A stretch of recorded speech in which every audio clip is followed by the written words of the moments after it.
Hi there. So the other day I was in a crash, and as in a car crash, and I was just parking my car, and I was just about to back into this space, and I just felt this knock, and at first I was like, wondered what it was. It was like a thud, and then I looked around, and then I realised I'd just been in a collision. So I was in that kind of that there was that little pocket of shock where everything just seems to slow down, and it's a bit surreal. And I think it's a little bit like, when a hedgehog kind of curls its spines over to protect itself when something comes close, and it's afraid, it's frightened. And I think humans do something similar. Their mind kind of protects itself, um, before it knows what's actually happened. And then when the realization percolates, that this is what's happened, and and is able to make sense of it, then it starts to open out again. And I think that this is what happens, similarly, when something bad and unexpected happens. So that's what happened to me. When I calmed down, I thought, the next day I'll sit and write my 3 pages, and it must have been there at the forefront of my mind, or somewhere in there, because I started writing about something else, just getting that first line down, just to get the momentum going. And then that immediately led into me regaling this story about this crash I was in.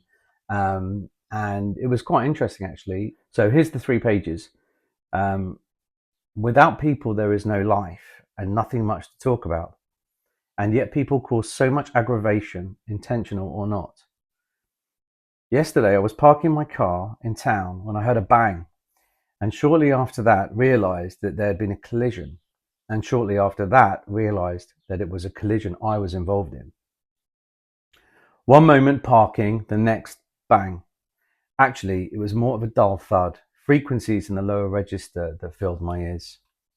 I didn't really feel much. It was not much more of a jarring motion than you feel going over a speed bump. The seconds and minutes following a car crash of any sort are surreal. They have a distant, dreamlike quality, which is the mind making way for the onslaught of calculations that come after it. I pulled over and got out of my car and looked around. Passers-by had stopped to look, and some people came out of the kebab shop to gather round. An old woman with very silver hair sat in her car, her face drawn, jaw loosely open, in that peculiar state I just mentioned. I was still in that peculiar state too, where events are beginning to percolate and the consequences are being considered. Assessing damage takes time, some skill, and close observation. I think I was looking at my dented bumper when I thought about the situation and decided to go over to the other car and check on the woman. "I can't get out," she said. It was a very hot day, at least 30 degrees, and her window was down. She looked upset. She was trying to open her car door. "I can't get out," she said again. The door was jammed where it had crumpled and distorted the metal.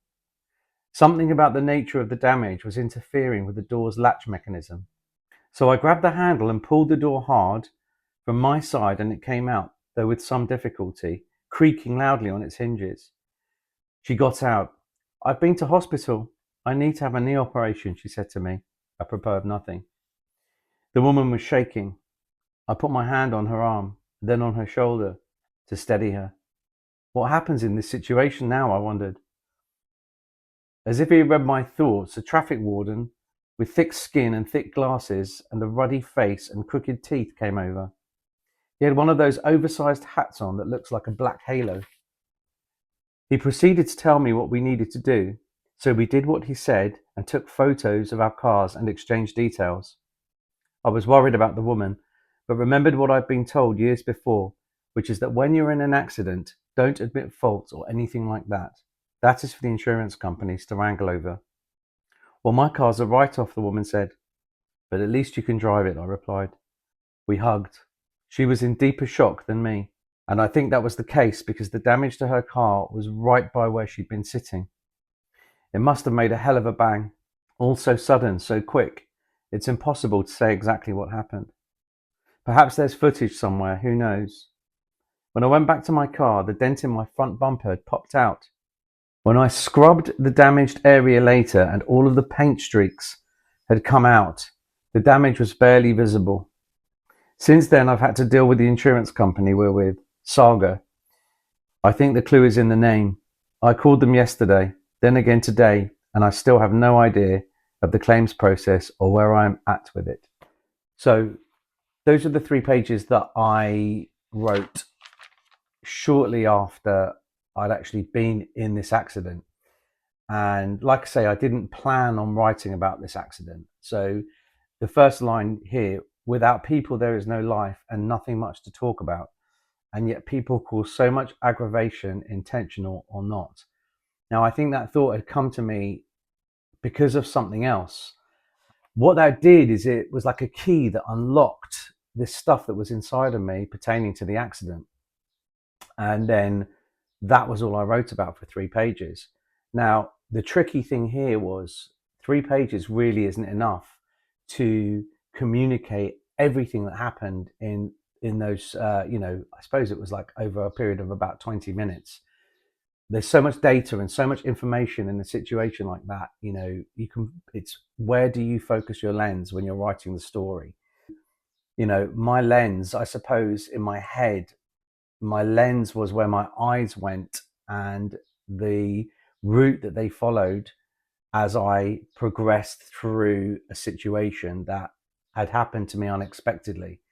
And I was surprised at myself as well, and not in a good way, because I realized that I was looking at the damage to my car, and that was my instinct, was to check my car, and I wasn't thinking about the woman, the other driver.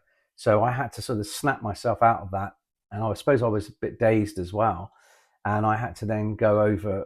I didn't have to, but I decided to go over and see the woman and if she was okay. And then that kind of broke me away from thinking about my car and my own situation. It put me in her shoes and how she was feeling. And, there was a really human interchange that then happened between us. So she got out of her car, helped to get out of her car. She couldn't get out of the car.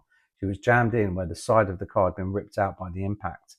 And so she got out of her car and she was shaking. And, it went from concern about vehicles, which, they're important, but they're not the most important thing, to actually getting to the real core of the matter, which is, are the people involved in the accident okay?